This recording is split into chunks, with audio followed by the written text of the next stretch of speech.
All right. Hey there, folks. Even with conventions, readings, and other live events back on track, I figured I would keep bringing book tour to you. So, welcome to Russ's Rockin Rollercoaster, intriguing interviews with creative minds.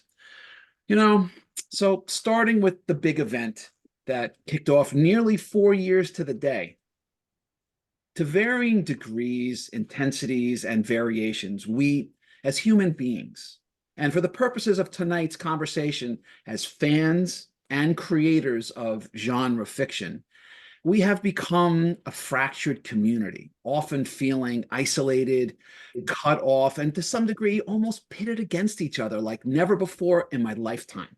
Well, I think that all kind of blows. I don't want folks to feel cut off from each other at all. From the very beginning, my goal on this show has been to bring people together. That's why we'll be talking about ways to combat isolation blues, finding your people in genre communities.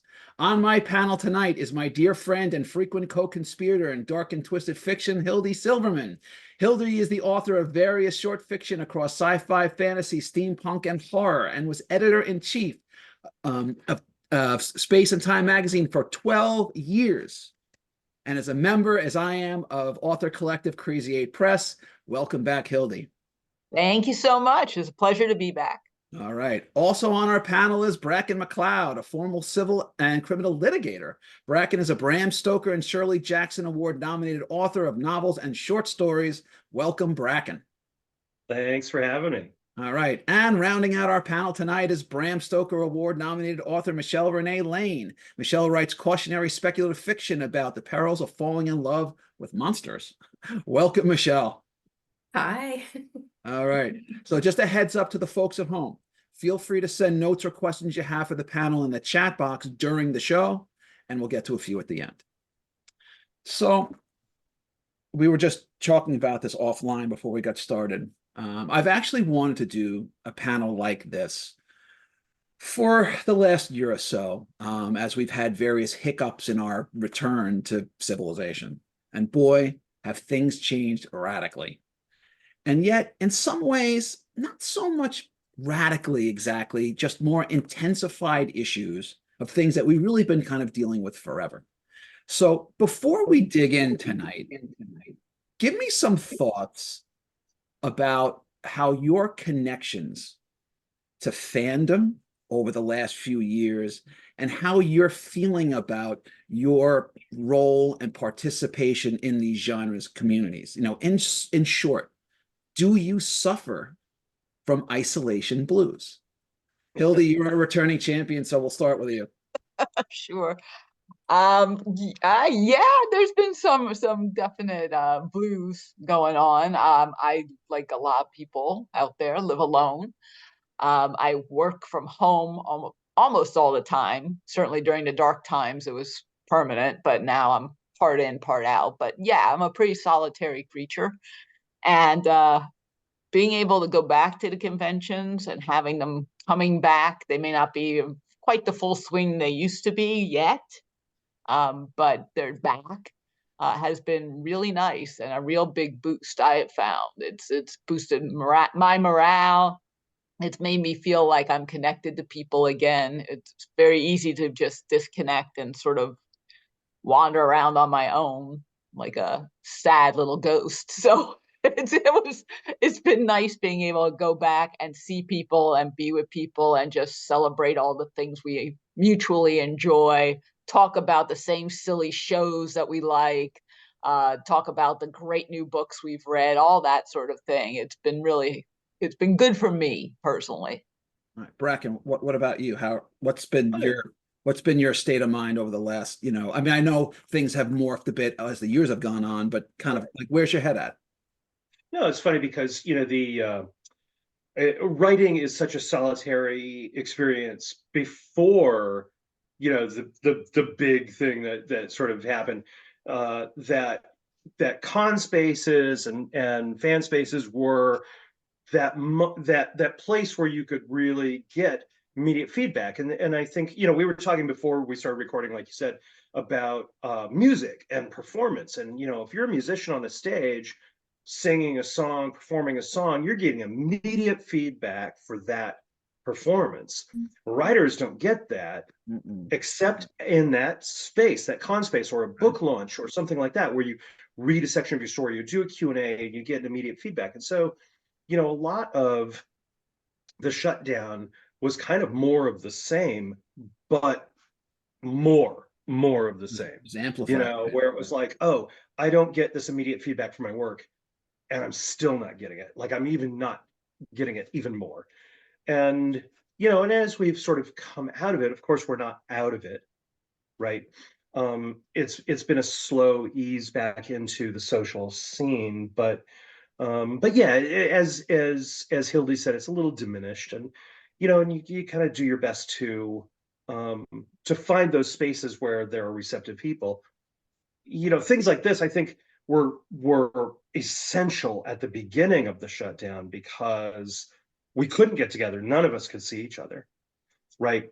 As time goes on, I think people are having kind of Zoom fatigue. Yep. And it's harder to get eyes on a screen in a live event, but that was kind of where I really staked my claim in the last 3 years. It was because we couldn't be all in a big conference center together. So yeah, no, for sure. I mean, that's as I was saying earlier. I mean, one of the big reasons I started this show when I did almost 4 years ago is that it was June of 2020. I just felt like, for myself personally, I wanted to just be in contact, but I really felt like, I don't know why, I felt it was sort of almost my obligation. And maybe that's arrogant. I don't know, but I felt like, as a human being, I felt like it was my purpose to do something to help unite us when we were completely cut off from each other. And I'm glad that I did it. And for those who have enjoyed it and are still enjoying it, it's great. But I know it was important for me. It kept me mentally sharp, and it kept me engaged. And for those that we can still do it, it's great. So, Michelle, what about you? Let's just hear about you. Sort of like, where's your head at? Where's it been? Like, how you feeling about things? So I don't know. I feel like in some ways, when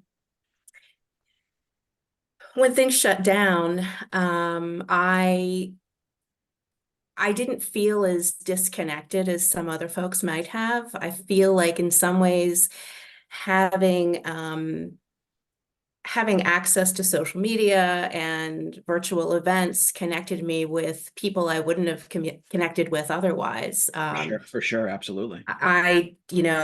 Because the travel was not a possibility, people were looking to do more virtual events. And so because of that, I feel like I became more connected with people around the world. And so it opened up some more doors for me and gave me access to other creatives, and in particular, more creatives of color, women of color, who I would not have met otherwise. And through that, I've been able to build a larger community of other people who look like me, who are writing similar things.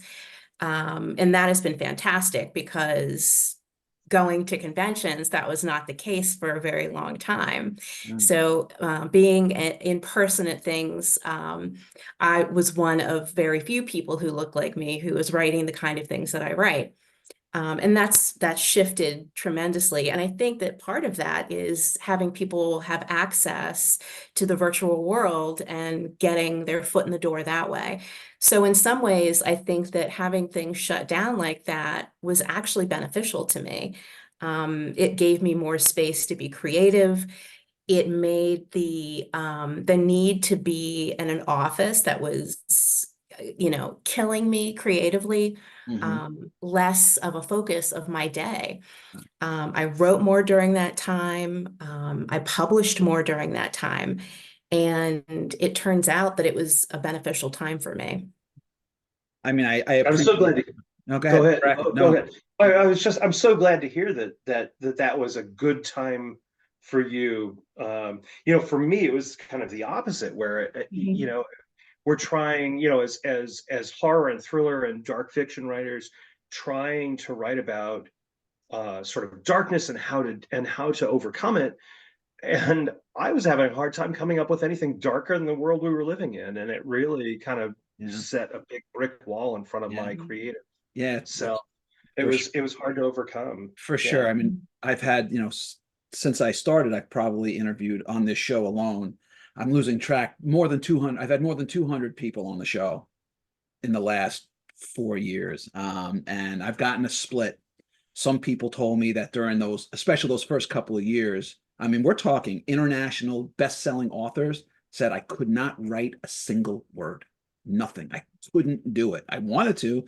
I was so anxious and so, I was so riled up and had so much going on. I just couldn't focus. And I had other folks, Michelle, like you, and like myself, and I'm fortunate. I mean, I almost said the word. Those days were rough, obviously. Creatively, I channeled all that anxiety into my work. I wrote as much, if not more, than I ever did, and I was able to put that creativity onto the page. And like you said, Michelle, I've now met at least 100, 150 people I never would have met otherwise doing it this way. I mean, I prefer being in person. I'm sort of I'm a lively kind of person socially, but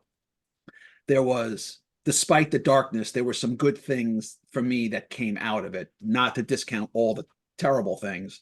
And I'm still feeling the effects of that, but there was silver linings within the darkness. All right, so let's break this down a little further.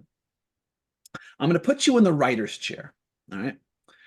So you're just get in your headspace. All right. You're in your primary writing space, and it takes you hours, days, weeks, months, years, or longer to create your new work of fiction, whatever it is.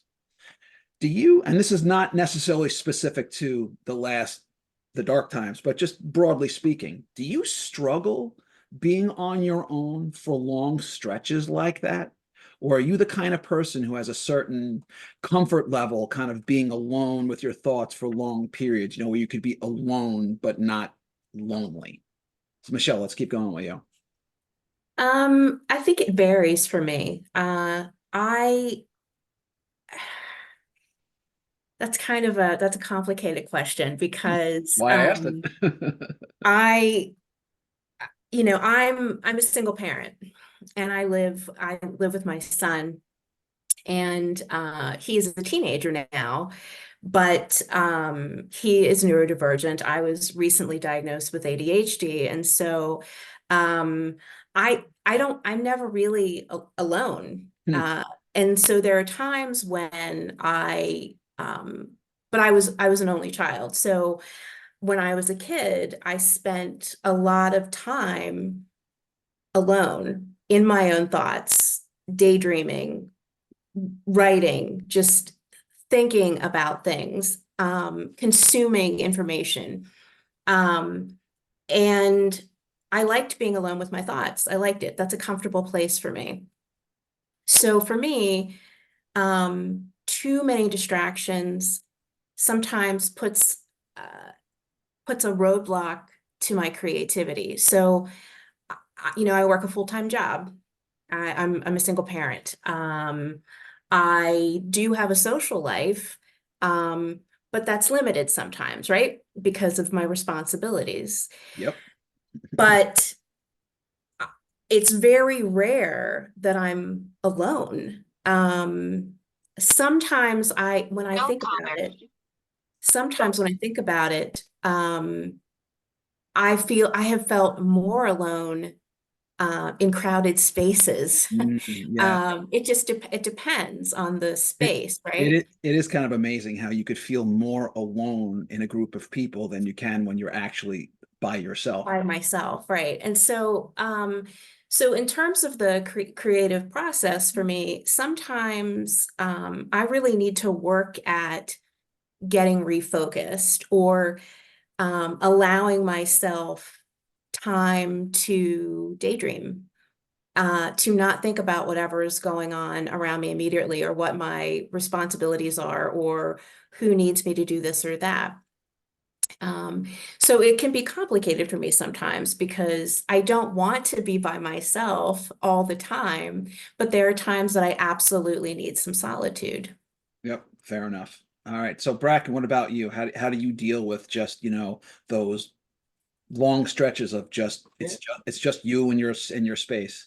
Well, it's been very fluid. So, or not fluid, but tumultuous. One of your viewers mentioned in the chat, how many of your only children.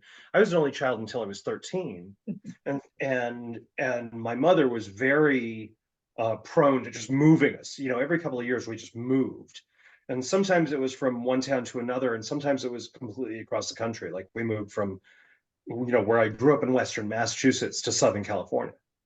And so I didn't have any constant friendships until I ended up in high school. And so I was very used to sort of, being alone and having solitude.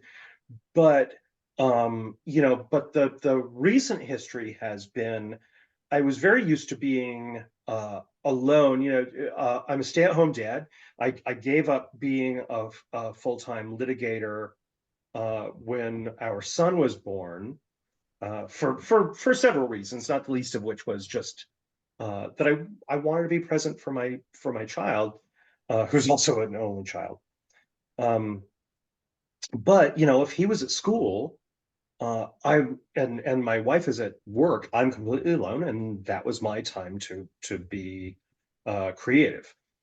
Now, since the shutdown started, um, you know, early in that, we were doing a kind of it wasn't distance learning. It was sort of, it was distance, but it was sort of like, I don't know what they call it, crisis learning, where we just kind of got thrown into remote school Yeah. without a real plan. And then the next year, his whole school year was remote. And my wife started working at home as well. Um, And so I went from having an empty house much of the day where I would create to having my wife in the other room who's a director at a research facility. And so she's constantly having meetings, constantly talking to people, constantly trying to direct energies. And so very vocal. And then my son in the room right next to me who's doing his distance learning. And I had to completely change the way I created to adapt to having a house full of people, Right. during the shutdown. Or a house full of, And or a house full of noise. right, or at least a house full of noise. Yeah, Right. and then when things started to open up again, and he went back to school, and my wife has gone back to the lab, um, trying to adjust again to the silence that I had sort of accommodated myself out of. Right. And it's just been up and down, where it's like, okay, I can't work because it's too loud, and now I can't work because it's too Too quiet, and I quiet. miss it. Yeah. you Yeah. know and it's been the hardest part of it has been the unpredictability, Yeah. you The, know the vibrations have really kind of, the frequencies of, have of what really my environment is actually going to be. fluctuated. Yeah, for sure. For sure. So, all right. So, I want to move on. So I find that this is for me. So exercise is one of the best ways to help me clear my head, get my blood pumping, activate my body. I try. I mean, it ebbs and flows, but as I get older, I'm really focused on keeping my weight down, being healthy. What else do you guys do when you're on your own that help battle when you have those feelings, when you're actually feeling isolated, you're feeling just cut off? What kind of things do you do to help battle that, to help you either ward it off, break you out of it? Give me some of the things that you do. Hildy, let's start with you. Well, exercise has been a huge thing for me. During, especially at the early times, I needed to do something, just something in the house. So I started exercising like a prisoner in solitary. Like I have never been in such great physical shape in my life, and I am not a young lady. I yoga every day, weightlifting, you name it, I've been doing it. And I picked up the habits and I've kept them going, which has been good. Being able to keep it going even after, we're let out of solitary. Uh, so yeah, that's been huge for me. I'm someone who I get very anxious. I have a lot of anxiety issues, uh, and that burns it off. It helps. it helps. I've got to burn it, or it starts, I get into the, these mental spirals that are not healthy. Yeah, and Um, going down those rabbit holes can be over, and it's just circuitous. Like the same things keep coming up, and you're not making progress or solving any problems. They just keep circulating in your brain. And then with all the attendant surges of adrenaline and such, it's got to come out, and it's got to come out hopefully in a healthy way rather than me putting my fist through a wall. So yeah, exercise has been a big one for me. So Michelle, what about you? This is when you actually have those those pangs, I'm isolated, I'm cut off. Right. I don't know how to get out of my own way. How do you deal with that? Right. I feel like I'm still learning that because I have those circular thoughts myself. And they can be debilitating sometimes. You get caught in them, and it feels like you're not gonna that thought process is never gonna stop. For me, lately, it's been a new type of therapy. Trying different medications, trying to get better sleep, trying to eat better food, trying to limit certain things that I know are going to make that worse. Sleep is really important, more so than we give credit to. I'm the type of person who will wake up in the middle of the night and be up for a couple of hours, and then, maybe I'll drop off back to sleep, maybe I won't. Or sometimes I just have trouble falling asleep. And sometimes that's because of the anxiety and the circular thoughts. But therapy makes a huge difference for me, talking things through. The creative process itself, getting those things out of my head and onto paper really helps. I talk to friends when people are available and have the emotional energy to do that. I try not to overload people because that can be overwhelming too. I try to be kind about that. Mm.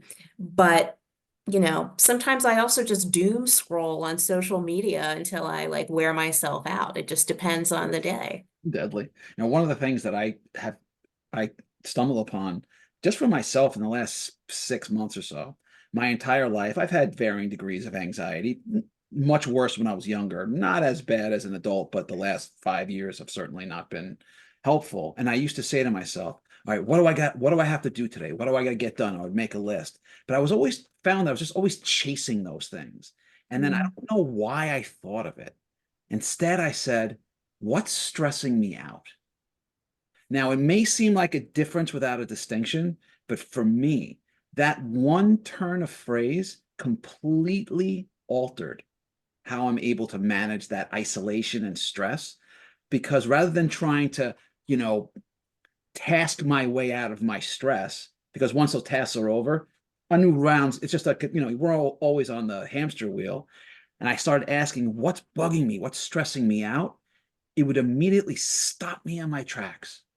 And the big things that are really there come right to the top. And I write a couple of those things down. And just by identifying them, I find that half my anxiety vanishes in that moment. The problems don't go away, but it's just it's just that I don't know why it works. So for anyone who feels that you want to try that, great. That's what works for me. All right. So I want to go to something else. Well, so Please. for me, it was having a hobby that Mm, wasn't a hustle. mm. So it was finding something to do that wasn't monetized, that wasn't related to my relationship with my agent or sales or anything. And it was role-playing gaming. It was tabletop Oh, good role-playing. for you. Where Wow. at the beginning of the shutdown, I was like, okay, shit, I'm gonna maybe I'll try to teach my son how to play D&D. Let's see how it works. And as it turned out, he loved it. My wife, who had really kind of no experience with it, found out that she was really enjoying it. We found a Oh, couple of people, our friends in nearby towns, who wanted to also play. And then I reconnected with a friend from decades ago. He lives in Utah now, who's part of our regular, D&D group.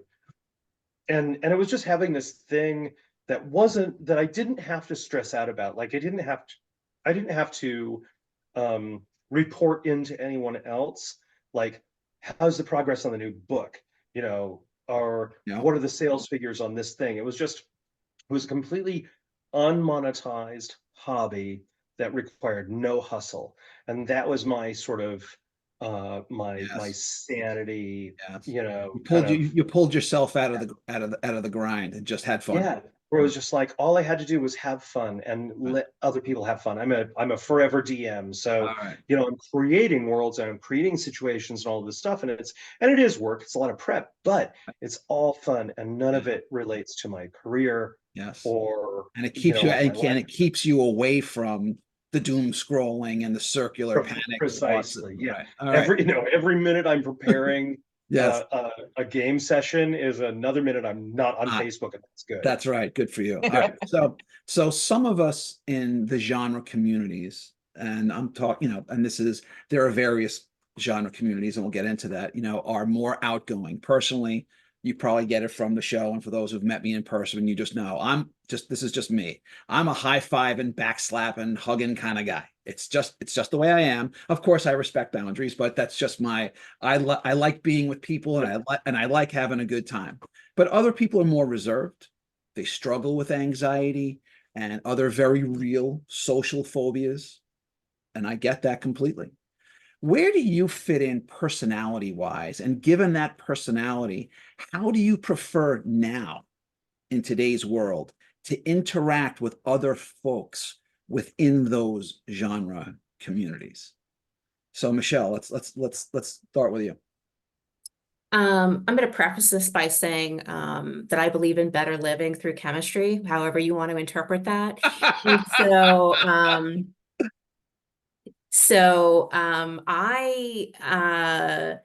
I haven't been to a lot of in-person events for a while. That's not entirely true. Like I went to a couple over the last several years and had a wonderful time. I get to see my friends. That's huge. And I get to see the people who do the things that I do that I don't get to talk about in other spaces. And that is fantastic. And so a lot of those people are now part of my extended family. And so it's wonderful to be able to see them in person. But that's also like, a huge financial investment, and not everyone can do that all the time, right? So I am fortunate to live in Pittsburgh, which is weirdly enough, or maybe not so weirdly, a place where a lot of other people who write weird stuff live. It So is there's a it pretty is a real active, nexus. There's so many conventions and groups out there. yeah, Just a little yeah, too far. It's like 8 hours it's 6 to 8 hours away. right, It's a little too far, but every time it's like, oh, there's just one convention after another. I'm like, damn it. right. Well, Why can't I go? well, New the England is cool very thing, like that. There's a ton of Yeah. genre writers in New England. I know, We I have know. And it's still episodes like it's of right for me. It's embarrassment right of at that riches. 5 to 6 hour. I'm like, oh, right. that's like at the outer edge of my limit. So, all right. So, Bracken, since you jumped in, so again, when you go, I'm talking about when you're in your genre communities, how do Mhm. you like to because people have different versions in their mind of what they think is a good experience, right? Some Yeah. people are knee deep in it. Some people just kind of want to very quietly just almost be anonymous in a crowd type of thing. And there's no right or wrong. What's your like what when I'm you a what's your I've method? Like always what's your style of yeah, being with I've people? always been a boisterous kind of dude. You know, when I was to be honest, if people would laugh, but I am a very reserved person compared to who I used to be. Like when I was in my 20s, I described myself as if David Lee Roth and Lenny Bruce had raised a child. Oh Like no. that was me. Oh I was just no. over the top and completely weird. And me today is still very outgoing and intense, but I feel like I've mellowed that. I've softened those edges. But I'm a hugger. I hate well, because of my former career as a lawyer, I hate shaking hands. I cannot stand palm to palm contact because it's meaningless. It absolutely has no emotional connection whatsoever. But like to give my friends a hug and to really connect sort of emotionally and physically with them. But that's been hard the last, few years, because we've been all very conscious about social distancing and where have you been and all of this stuff. But yeah, I'm kind of a big personality in person. Yeah. And I do my best. And and like you said earlier, I respect boundaries. If a person's not a hugger, they're not getting a hug. But yeah, I feel like the best connections that I have are the ones that are sort of physically close. In addition to being professionally and emotionally, you know, uh, uh, copacetic. All right, so Right. this one might sound obvious on the surface, but I think there's more to it than that. So in your travels, as you search for what you might consider to be your people, those you feel safe around and like the kind of things that you like, what are you really looking for in those people? Like, what kind of interactions are you hoping to experience? Ultimately, how do you as an individual, and Hildy, we're going to start with you, how do you personally go about finding your people? Finding my people, huh? Yeah. I think I've kind of stumbled into it most of the time. For me, my people are the people who actually want to kind of connect and really talk, but not just talk, listen. I've known a lot of people who are really, really good about talking, and when you answer or try to relate to them, they clearly don't hear you, or they just are using it to talk more about themselves, which I find frustrating. I don't like being interrupted. I find it really rude and aggravating. So I look for people who actually seem engaged, who actually want to talk to me, the human, and not necessarily, I just want to babble at you, the writer, who maybe I can get something out of, or especially when I was a publisher, you, the publisher, I can maybe talk into publishing my work or talking to your friends who are agents or who are other publishers. Because I ran into a lot of that. I still do to some degree. Mhm. So yeah, I want people who really want to connect and chat and have fun So, and right. So be genre, human. right. Our genre communities are, there are many. What are the communities that you yourself find yourself drawn to? Horror community. I mean, I love a lot of people in the SF world, of course, and SF fantasy, those genres. That was my first introduction to fandom. Certainly was the science fiction conventions Yeah. back in the day. Yeah. Um, but of the groups, it's kind of been a similar experience to I know you've experienced as well, Russ. Uh, the horror community has just, I've met some of the most welcoming, most open-hearted, the most like souls, for lack of a better word, out there. Yeah. So I feel close to that community, and others as well. And of course, individuals are individuals, but yeah.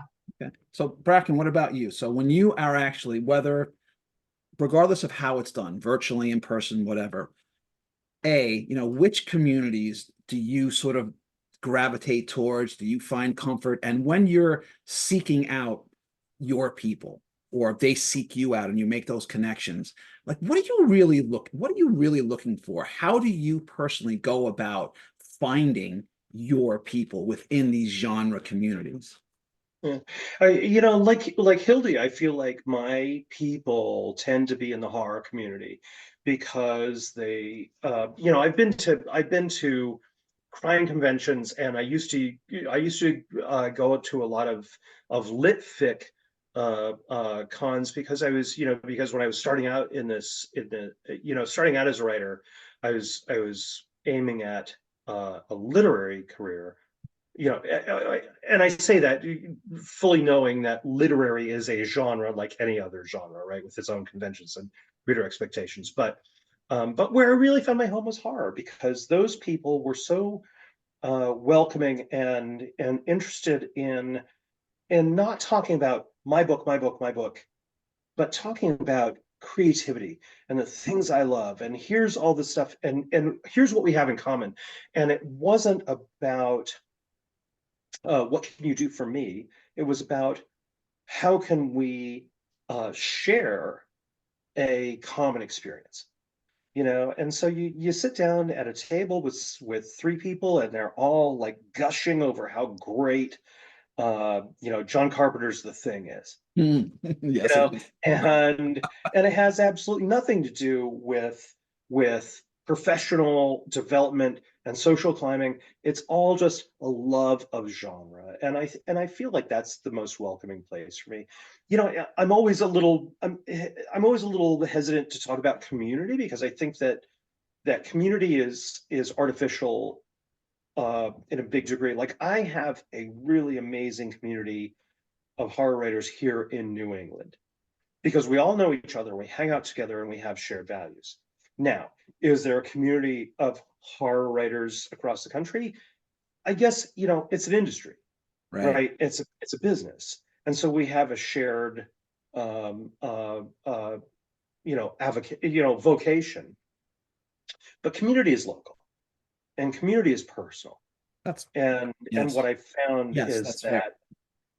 that the community of people that I've found in New England and in the larger Northeast is really great and just generative. And yeah, and the thing I love about it the most, like I said, is that we don't talk about what can you do for me. We talk about what is it that we all love. Yes, no, and that's a great point. I'm really glad that you both of you mentioned it, because we're all out on, you go on various book tours and you go on conventions, and look, ultimately, as authors, we all want to sell, we all want people to, we all want the stuff, right? We want the good reviews, we want the accolades, the awards, the sales, to be invited to do more things and contracts. And it's all well and good, but you know what? Be a person first. Yes. Let the business will follow. Ultimately, if I don't like you, you might be the best writer in the world. I ain't buying your book. I'm just not doing it. Right? Just talk to me as a human being. All right. So let's say this, and Michelle, I want to hear from you on this. So let's just say that making human connections, for some people, it's just harder for some people than others. Right? Look, people are weird and complicated to begin with. And some people are just more gregarious, and some people are not. But what if you're one of those people who it's harder for you, but you want to participate in one way or another, sort of wanting to be seen, but kind of not wanting to be seen almost at the same time, right? Sort of seen, but not judged. If you're one of those a person who struggles with making human connections or being part of the conversation, what's a recommendation that you can make for authors and for fans?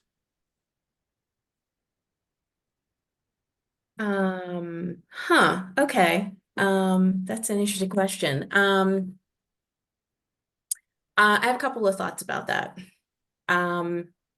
First of all, I'm going to preface this by saying that I just said to my therapist today that I think it's funny when people over a certain age say it's hard to meet people. I don't think that's true. I think they're either not trying hard enough or they're trying too hard.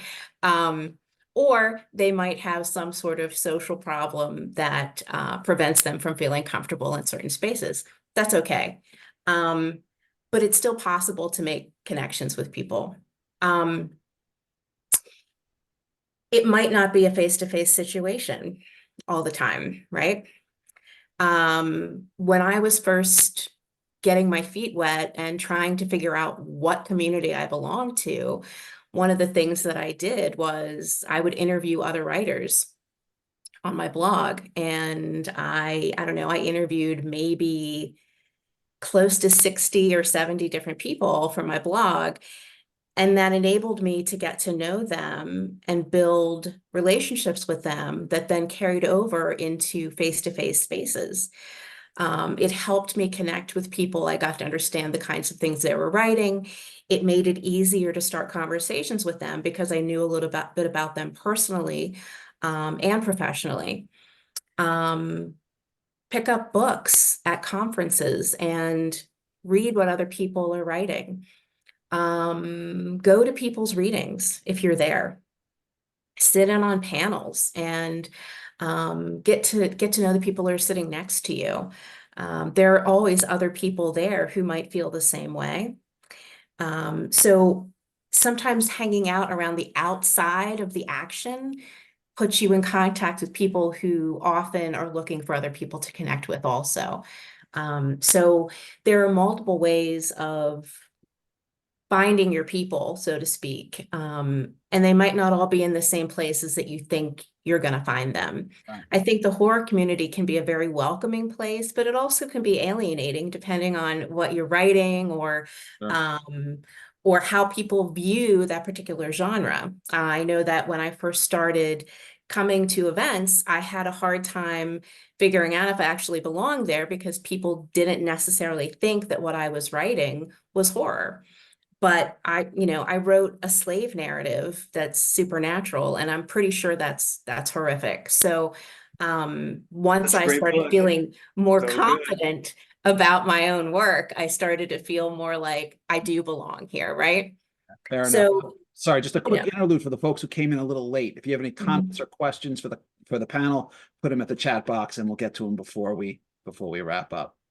So Go ahead, The please. thing about, I don't want to cut you off, Michelle. that's Keep going. okay. That's okay. No, That's go okay. ahead. Go ahead. Bracken, go ahead. I think the thing about community making connection is,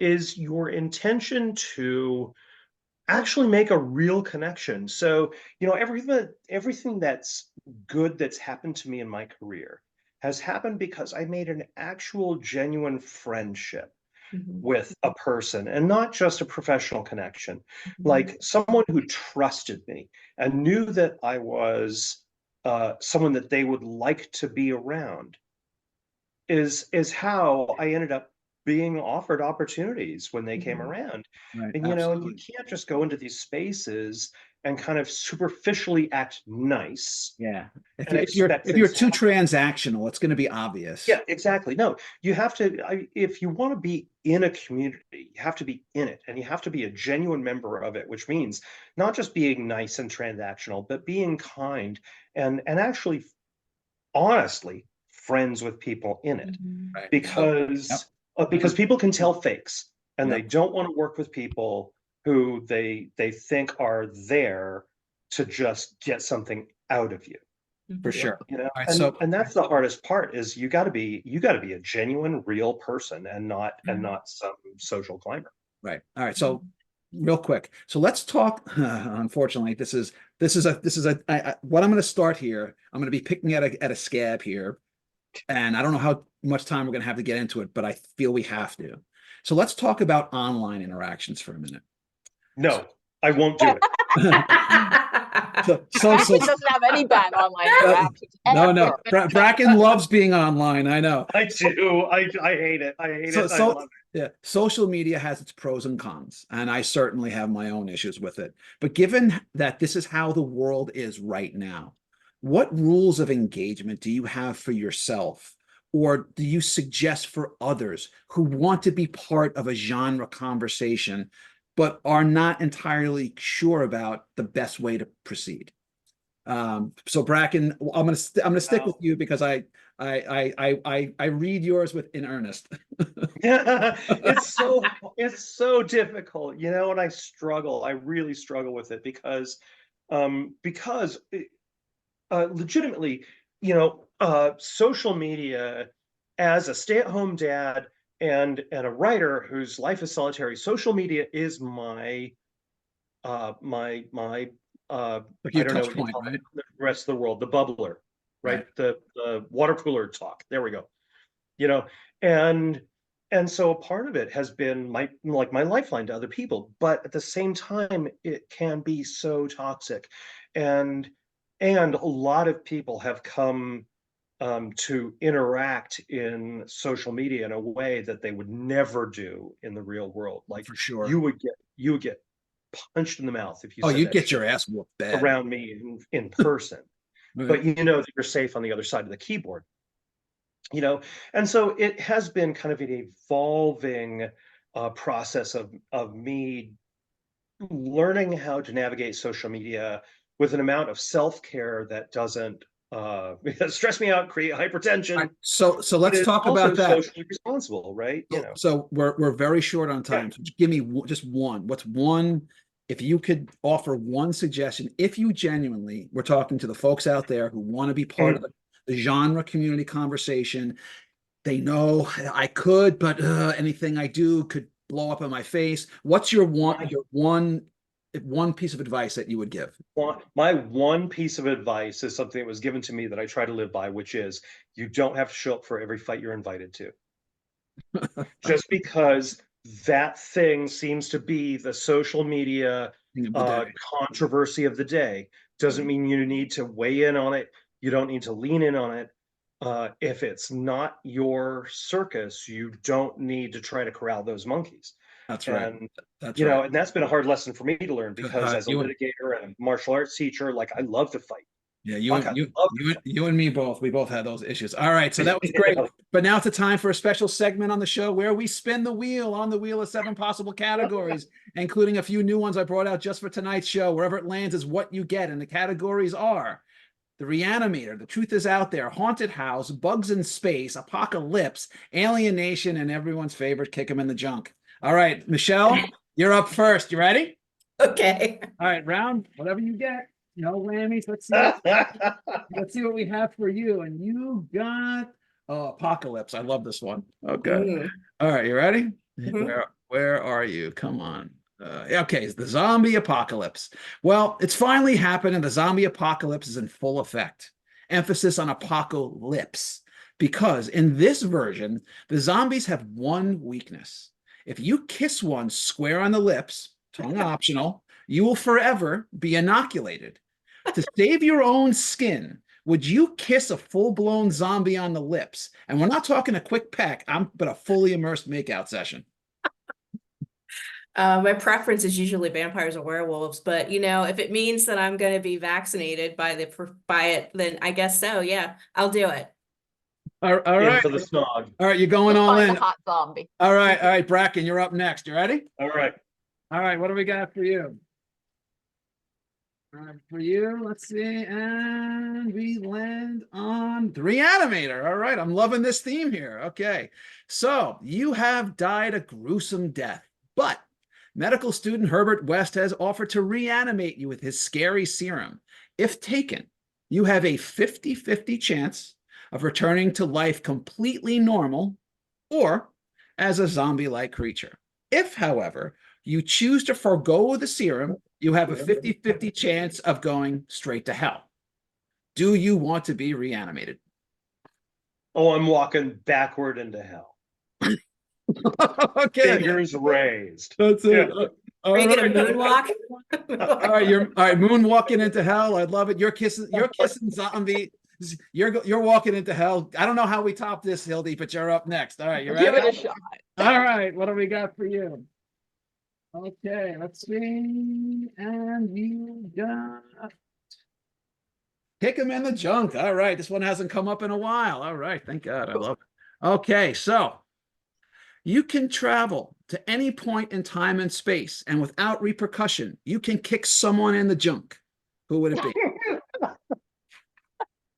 Wow. Well, there's so many wonderful choices. I mean, I guess I got to go with Adolf Hitler. You know, like As you do.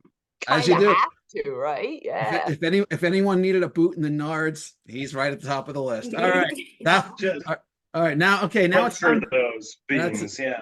That's right. All right. Now we're going to pick your poison. I've got 3 choices for you, A, B, and C, but I'm not going to tell you what's behind each one. But I will say they're all sort of related to what we're doing tonight.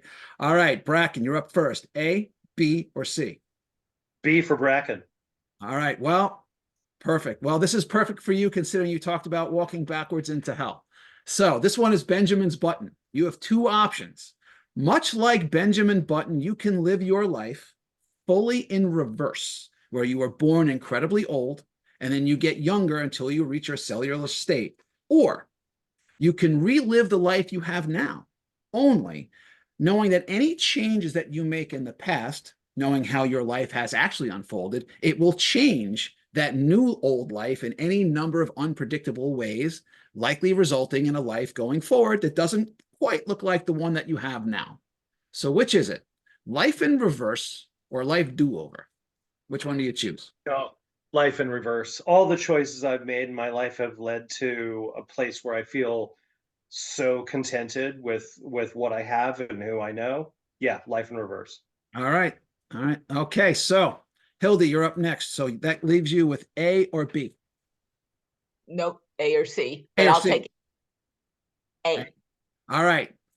Okay. So I'm putting you up to it. So, Book of a Lifetime. This one's got a little bit of a wind up, so bear with me. I'm going to give you two options, and it's going to define the rest of your writing career. But you can only Okay. pick one. Okay. Your next book is an international bestseller. You will win every award there is. You will make boatloads of money. Your book gets made into a movie that wins the Academy Award for Best Picture. You can ride that success forever. You will always be that writer. However, every book you write after that one, I'm talking every single one, is an absolute dumpster fire. Critically trashed and a commercial zero. You are called a washed up hack who can no longer string together two cohesive sentences. Or you just keep writing as you've done. You're generally well respected, but there won't be any awards in your future, and the financial end of things will be whatever they are right now. So if it were up to you, given those two choices, which career path do you pick? Book of a Lifetime or Steady as She Goes? I think I'm going with Steady as She Goes, Captain. Steady. It would be a nice splash You don't want to be and George all of that. Lucas? Yeah, exactly. I mean, I hopefully, unless I'm toward the end of my life already, and we're only talking a couple years left where I won't care. Yeah, no, I'll go with slow and steady. All right, fair enough. All right, so Michelle, you're left. So I'm going to give you some truth serum. All right, I got 10 questions for you. You ready? Uh-oh. All right, here we go. Twilight Zone or Stranger Things? Twilight Zone. Watching sci-fi horror, lights on or off? Off. Okay, scariest movie you ever saw? Oh. Oh my gosh.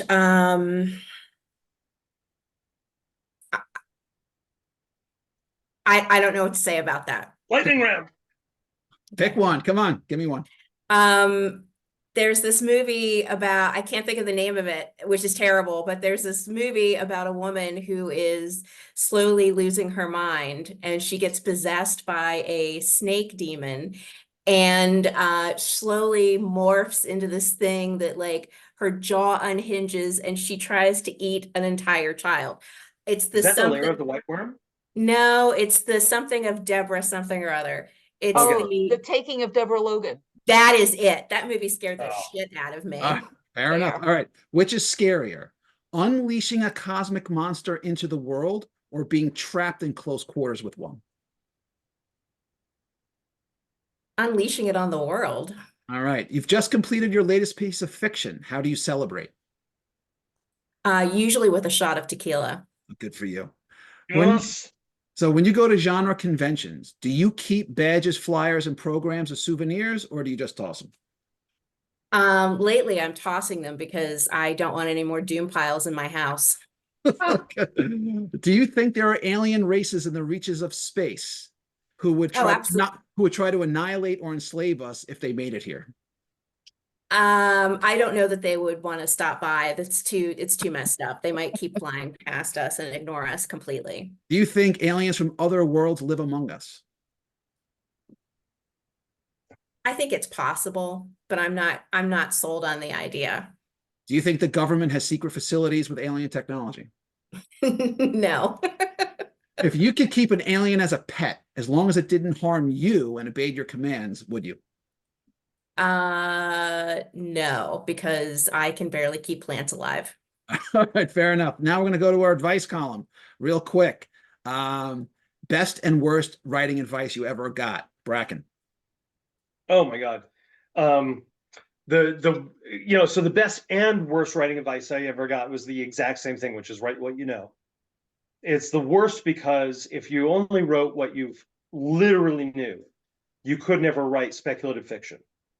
It's the best in that if you write what you know to be emotionally true, you can write anything as long as you're drawing from that wellspring of personal experience. All right, great. So we actually have we're running short on time, but we've got some questions from the audience. So I want to ask one. I very much understand Michelle's perspective, about feeling alone in crowds. I also know others who feel out of sorts without a crowd. Do you feel the online only cons inverted the typical convention experience for people? In some ways, yeah, because it so until recently, I absolutely dreaded speaking in public. I didn't like to be in front of a crowd, to either share my thoughts about something or do a reading. Like I was very, very afraid of doing that. Um, so the opportunity to do that in an online space gave me a little bit more confidence so that over time, now that I'm on a panel, if I give a talk or I do a reading, I feel a little bit more at ease about it because I was able to practice that in a virtual space first. All right, fair enough. All right, so here, one more question. Do you feel that writing in isolation affects the overall tone and mood of your story, or does it vary depending on how much you interact with others? All writing is in isolation. I You th know, I think the question was more about if I'm just going to assume that if you feel particularly isolated. isolated while you're writing. I get it. Yeah, no, well, so yeah, that's an interesting question because the writing is the act of writing is isolating, but in order to write honestly, you have to have, been connected to other people. Like you can't write about other people if you've never experienced or observed other people's experience. So the farther you are for people, I think the more it limits your ability to inhabit other people's voices. So Right. yeah, isolation is damaging to writing, Okay. but isolation is also essential part of writing. I mean, I happened to find I found that during those portions where we were really isolated, I felt really isolated. It channeled into my fiction, and I turned it into some real propulsive energy. But that's just me. All right, one Yeah, last thing, and but then you can't write about people if you don't observe and understand people. Like if you can't listen, you can't uh, learn. for sure. All right, guys. So we're running short on time. I'm going to share my screen, and I got some stuff to share with everyone. So bear with me. All right. So we are where are we? Oops. Uh, uh, okay, here we go. So, Hildy, what are we looking at? Talk to me here. So I have a story coming up in this. This is The Chaos Clock. It's coming from eSpec Books. It'll be released July 1, but it's available for pre-order now on the eSpec Book website. It is a collection of steampunk horror, specifically cosmic horror. My story in this is called The 13th Hour, and it was spooky fun to write. So give me a little more about your specific story. What's the gist of yours? The gist is a young fellow goes off to Greenwich, an alternate Greenwich, and discovers, as in the attempt to make a universal time, to set a universal time, and a special clock that does that. That time is extending, and there is a new hour coming into being. And as it comes into being, so do other things. And Oh, it gets pretty messed up. all right, pretty cool. All right, great. So, guys, the Chaos Clock out in July from eSpec Books, and check out links for pre-orders. Okay, so Bracken, buddy, what do we got here? Talk to me. Oh, so this is my first collection of short stories that was originally published by Cheesing Publications, went out of print for reasons, and we've recently republished it through Haverhill House Publications in an expanded edition. So it has additional stories that weren't part of the original publication, as well as author notes about the inspiration for those stories at the end. The you know, a lot of these stories are very personal for me. They're me sort of exploring past trauma and trying to reconcile, you know, the who I am today with the who I was before. The thing I really love about this cover, since you have it on the page, is that the cover, absent the text, of course, is a painting that my mother did Oh, no way. 25 years ago. And when she died a couple of years ago, right before the shutdown. And one of the things she had asked me was, you know, is could you please dedicate a, you know, book to me, because I hadn't done yet, right? And so when this book went out of print and it was time to reprint it, this painting has been hanging in my living room for, like I said, a couple of decades. And I thought, oh, it would be a perfect new cover for the book. I added, you know, a dedication to her, and made her the cover artist, so that she could really be a whole part of the book. And so this edition of 13 Views of the Suicide Woods is really personal for me, because it's not just an expression of my own kind of working through traumas and experiences that I've had, but also I don't know how to put it, a tribute to my mother's artistic vision as well as a painter. Wow. All right, guys, you hear that? I mean, if that doesn't hit you where you live, I don't know what does. So 13 Views of the Suicide Woods, pick up a copy. And I know, Bracken, when I see you, I want one, and you're signing it, and that's a done deal. Fantastic. There you go. All right. So Michelle, talk to me. What am I looking at here? So this is my first novel. This is my thesis novel from Seton Hill University, and it was nominated for a Bram Stoker Award. It is a supernatural slave narrative, and I'm very proud of it. I spent a lot of time working on it, and I'm very proud of how it turned out. It is the story of a young woman. She's a slave, and it takes you through her journey to not only escape slavery, but also to find her place in the world. And she discovers very quickly that she prefers the company of monsters to people in her world. Even though they are not always the safest to be with, they are often more safe than the world around her. The humans are not very nice in her world. And so I worked on this as, like I said, part of my thesis for my MFA in writing popular fiction at Seton Hill University. And then the folks at Haverhill House were kind enough to publish this, and made my first venture into real publishing one of the most wonderful experiences of my life.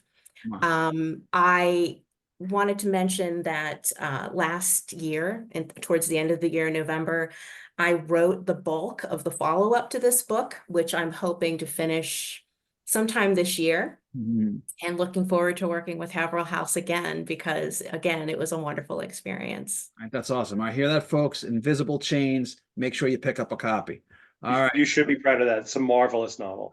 Thank you, Bracken. Absolutely. All right, great. As for me, so keeping the spirit of things spooky and creepy, I'm going to encourage you to check out Blunt Force Rising. It's the latest novel in my sci-fi thriller series featuring hard-boiled private detective Angela Hardwick. In my mind, Hardwick is part Blade Runner, part Doctor Who, part Sarah Connor, with a little Twilight Zone mixed in. This is the fourth novel in the series. They're all standalone adventures, so you can read them in any order. But in this one, so Hardwick and her partner, her protege, Eric Whistler, are providing extra security on a Galaxy cruiser, which you can see right here. That's hosting a robotics, AI, and cybernetics conference. But that quickly devolves into a really fierce argument between the pro-Android and anti-Android community. And for me, androids in this book are a surrogate for a marginalized group who seem to engender all sorts of hatred. Anyway, a murder takes place aboard the cruise ship, and it sets off a chain event a chain of events, including a violent insurrection that's really going to test loyalties and lives and really the very notion of humanity itself. It's also a locked room mystery thriller. So if you're up for some close quarters mayhem and a lot of cosmic blood and some gore, this one is definitely for you. Blunt Force Rising, it's on sale. It's an ebook and paperback and published by Crazy 8 Press. And I'm actually working on book 5 in the series, which will be out in September. All right, folks, that's our show. I want to thank my guests tonight. I want to thank Hildy and Bracken and Michelle for coming out and talking about how we deal with isolation blues and how to kind of meet folks in our various communities. And I want to thank everyone who's at home, who's been watching and checking things out. As always, be gentle, be kind, be generous of spirit, and for God's sakes, go read a book. And I'll see Thank you you all. for having me. All right, guys, it was great to have you. And I'm going to see everyone next week. All right, so that's it. Bye now. Be Bye. excellent Thanks to for each coming. other. All right, guys, be good. All right, thank you.